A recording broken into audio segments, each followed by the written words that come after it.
Welcome class ninth. तो बेटे अब हम करेंगे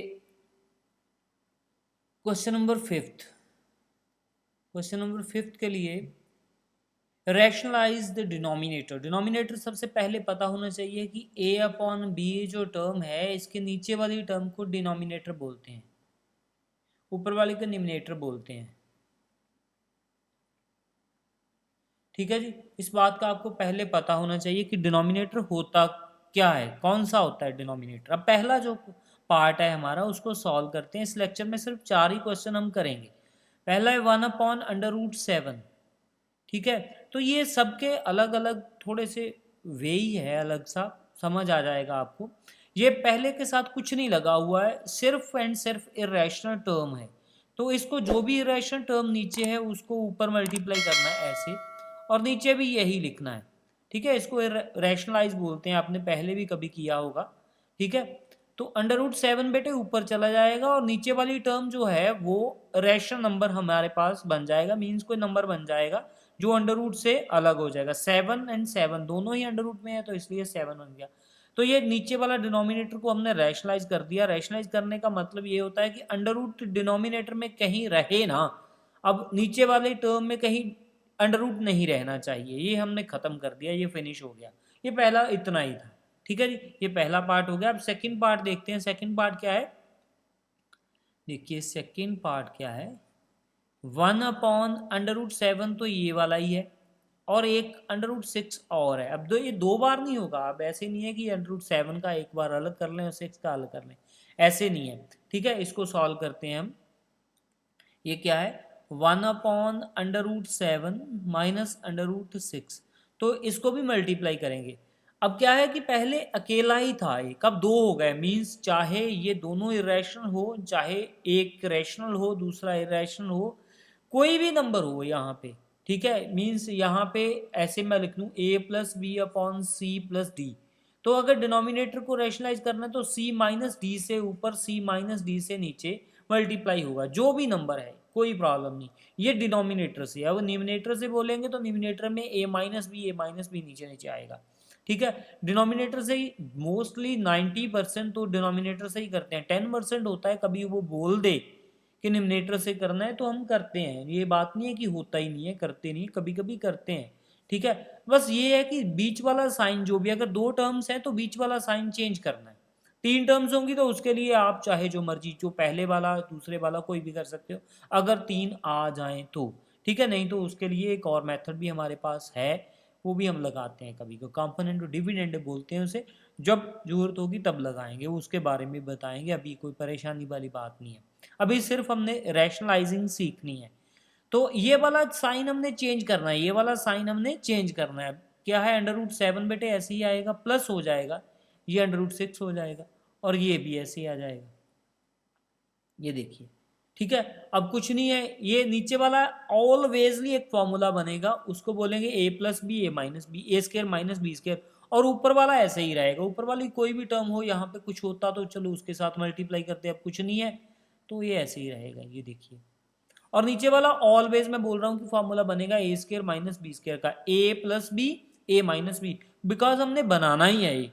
ये बनेगा नहीं, हम बना रहे हैं, खुद बना रहे हैं, ये इसको देखकर हम बना रहे हैं। बिकॉज इसके साथ ही ये अंडर रूट की टर्म जो है कैंसिल होगी। अगर कुछ और करेंगे तो अंडर रूट की टर्म कैंसिल नहीं होगी। अगर यहाँ पे माइनस डाल देता तो ये 7 6 42 2 √42 आ जाता। वो 42 वाली टर्म हमारे पास फिर अंडर रूट की रह जाती। आप करके ट्राई करके देख सकते हो, ये इसी वे से ही नीचे वाली टी जो टर्म है अंडर रूट से आजाद हो जाएगी, मीन्स अंडर रूट उसमें नहीं रहेगा। तो ये आ गया 7 अंडर रूट का बेटे स्केयर माइनस √6 का स्केयर। ठीक है जी, तो ये ऊपर वाली, अब ऐसे नहीं है कि 7 + 6 13। मैं बार बार ये बात बोल रहा हूँ, इसीलिए बोल रहा हूँ कि आप बहुत से, मैं इतने साल हो गए ना पढ़ाते हुए, ये पता है कि ये बच्चे ऐसी गलती करते हैं। जितनी बार मर्जी बताओ उन्होंने कर देना है। ये 7 + 6 13 कभी नहीं होंगे, कभी भी नहीं, नेवर। ठीक है, ये ऐसे ही रहेंगे, बिकॉज एडिशन तब होगा जब अंडर रूट, तो रूट सेम है और टर्म भी सेम होंगी तो ही एडिशन होगा। ठीक है, वो भी बाहर वाली टर्म्स का, इसका नहीं होगा। ये अगर 6 + 6 ऐसे भी हो तो आप बोलो कि ये 6 + 12 हो गए, नहीं, ये 2√6 हो जाएगा। ये 1√6 ये है, 1√6 ये है, तो ये 2√6 हो, मीन्स √6 वाली दो टर्म्स हैं, इसलिए हमने इसको अलग एक साथ लिख दिया कि ये 2√6 हो गया। अब √6 वाली दो टर्म्स हैं, ठीक है, ये मेरी बात मेरे ख्याल से समझ रहे होंगे। ये इनके बीच में कभी भी प्लस नहीं होगा, कभी भी नहीं होगा, लाइफ में कभी नहीं होगा। ये बात आप मेरी देख लीजिए कि इनके बीच में कभी भी एडिशन नहीं होगी, कभी भी नहीं होगी, चाहे ये सेम भी है, सिर्फ इनके बाहर जो टर्म लगी होगी उसकी ही एडिशन होगी अगर ये अंदर वाली सेम है। तो आप बोलोगे कि 6√6 मैं आपसे ऑरली पूछूंगा कितने 6 हैं, आप बोलोगे 2, ठीक है, तो फिर मैंने वो 2 लिख दिया, 2 6 समझ आ गई बात कि ये दो बार है, ठीक है। तो ये अपनी ऊपर वाली टर्म बेटे ऐसे ही रहेगी, और ये 7 - 6, ठीक है, 7 - 6 आप सब जानते हो कि 1 होता है, 1 लिखिए या ना लिखिए, मैं यहाँ पे लिख देता हूँ, और यहाँ पे ये क्या हो गया 7√6, ये नहीं भी लिखता तो भी आंसर तो सेम आएगा, ठीक है। ये हमारा सेकंड पार्ट था। अब हम थर्ड पार्ट की तरफ चलते हैं। थर्ड पार्ट है 1/, ये 1/ ही है सब में, आप मैं एक क्वेश्चन अपनी तरफ से भी कर दूंगा, इसका कोई बात नहीं। 1/√5 + √2, अब प्लस वाला आ गया, कोई बात नहीं, 1/√5 + क्या था, बोलो भाई, 2, ठीक है जी, √2 था,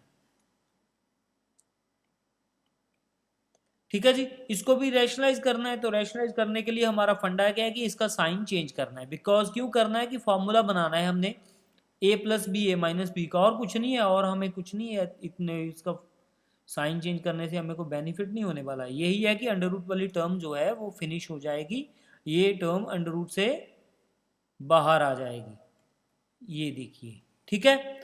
तो इसको हम a+b a-b को हम ऐसे लिखेंगे, हर बार हम फॉर्मूला ही लिखेंगे, जैसे पहले हमने लिख के बताया था आपको, हर बार फॉर्मूला ही लिखेंगे, बिकॉज हमने पेड़ थोड़ी ना गिनने हैं, फल खाने हैं, मीन्स आपने क्वेश्चन करना है, मार्क्स इसके मिलेंगे, फॉर्मूला लिखने के मार्क्स नहीं मिलेंगे। कि बच्चे बोलते हैं कि हमने सर फॉर्मूला लिखा, फॉर्मूले के मार्क्स क्यों नहीं देते हो?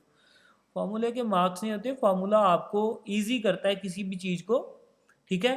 तो आपको आता है तो अच्छी बात है, बिना फॉर्मूले के भी सब कुछ होता है, ये नहीं है कि फॉर्मूले के बिना कोई सम नहीं होता है, ऐसे कोई मिथ नहीं है, ये आप भी समझते हो कि ऐसे बिना फॉर्मूले के कुछ नहीं होता, फॉर्मूले के बिना भी सब कुछ हो जाता है, हर सम बिना फॉर्मूले के होता है, ठीक है। वो समझ आ जाता है, हर टीचर को भी, बच्चों को भी धीरे धीरे समझ आना शुरू हो जाता है। जब आप क्लास में, बड़ी क्लास में जाओगे ना, आप हमसे भी, हम तो कुछ भी नहीं आता, आप बहुत इंटेलिजेंट हो जाओगे, देखना, ठीक है जी। आपको भी पता चल जाएगा कि ये फार्मूला कोई इतनी बड़ी हमने ही बनाया हुआ है, हमने इजी करने को बनाया है। फार्मूला कोई ऐसी चीज़ नहीं होती कि फार्मूला आ गया तो चलो सब कुछ आ जाएगा, ऐसे नहीं है।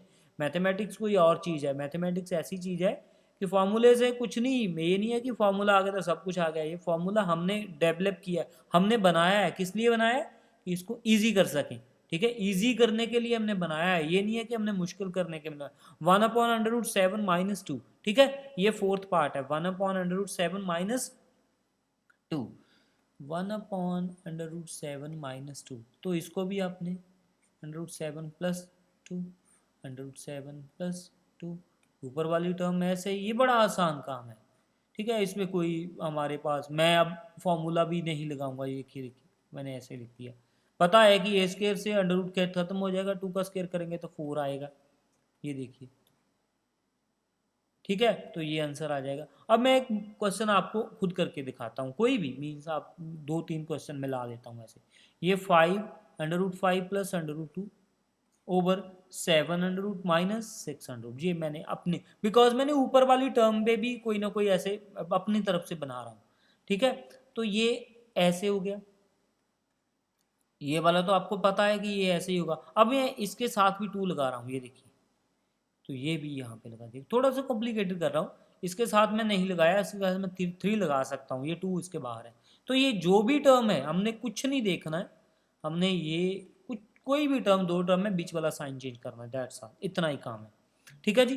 तो अब मल्टीप्लाई में तो ये मल्टीप्लाई ऊपर वाला तो ऊपर के साथ ऐसे ही मल्टीप्लाई, ऊपर थोड़ी फॉर्मूला बना है, फॉर्मूला तो नीचे बनता है, ऊपर नहीं बनता। 7 5 35 होते हैं, 35 अंडर रूट बेटे 2 के साथ 2 ऐसे ही बाहर रहेगा, क्योंकि बिकॉज ये 1 के साथ ये 2 की मल्टीप्लाई होगी और अंडर रूट के बीच में अंडर रूट की मल्टीप्लाई होगी, ये मल्टीप्लाई का रूल है। ठीक है, अब 1 के साथ ये 1 की मल्टीप्लाई होगी तो 1 ही रहेगा, ये मैंने लिखा नहीं। 6 5 30, ये 30 अंडर रूट हो जाएगा। ठीक है, आगे ये 1 है, यहाँ पे 2 है तो 2 ही रहेगा, ये 2 रह गया।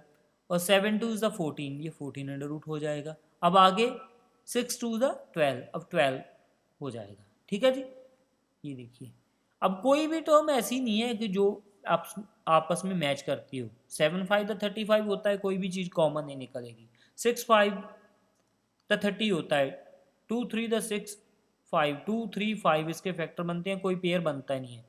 2 7 द 14 होता है, कोई पेयर नहीं बनता है। 2 2 द 4 3, हाँ इसमें बनता है, इसको मैं ऐसे लिख सकता हूँ, ये देखिए।